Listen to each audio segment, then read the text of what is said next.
मुल्क भर की तरह खुशाब में भी जश्न आज़ादी जोश व जज्बे से मनाया गया। मोहम्मद शफीक जोइया की रिपोर्ट के मुताबिक यौम पाकिस्तान के हवाले से सीनियर रहनुमा पाकिस्तान मुस्लिम लीग नून खुशाब चौधरी शुजाउल रहमान टीपू की रिहाइशगाह पर यौम आज़ादी पाकिस्तान तकरीब का इनेकाद किया गया। तकरीब का आगाज़ तिलावत कुरान पाक से किया गया। तकरीब के मेहमान खुसूसी साबिक सूबाई वजीर मलिक मोहम्मद आसिफ भा एडवोकेट थे। तकरीब में साबिक चेयरमैन बल्दिया जोहराबाद हाजी मोहम्मद अशरफ आवान, चेयरमैन बल्दिया खुशाब सरदार आमिर हयात खान बलोच, हाजी जावेद जोइया, साबिक वाइस चेयरमैन अकरम शहजाद, पाकिस्तान मुस्लिम लीग नून के सीनियर रहनुमा मलिक मोहम्मद फयाज नाइच, नाइब सदर मिर्ज़ा तलत महमूद, मुस्लिम लीग नून के सीनियर रहनुमा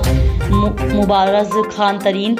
साबिक कौंसलर शेख हबीबुल्ला सेठ, मोहम्मद इस्माइल जोइया, मलिक रिजवान भा एडवोकेट, मलिक ताहिर मुनीर एडवोकेट, साबिक उम्मीदवार कौंसलर सुल्तान गोल्डन, अब्दुल हफीज़ भट्ट, चौधरी सुहेल जट, साबिक कौंसलर्स हाजी मोहम्मद यूसुफ मुगल, कौंसलर डॉक्टर बाकिर, मोहम्मद फयाज जरगर, असलम खान मंज के अलावा मुस्लिम लीग नून के अहदेदारान व कारकुनान की कसीर तादाद में शिरकत की। तकरीब में यौम आज़ादी के हवाले से एक मन वजनी केक काटा गया और खाने का भी वसी तरह एहतमाम किया गया।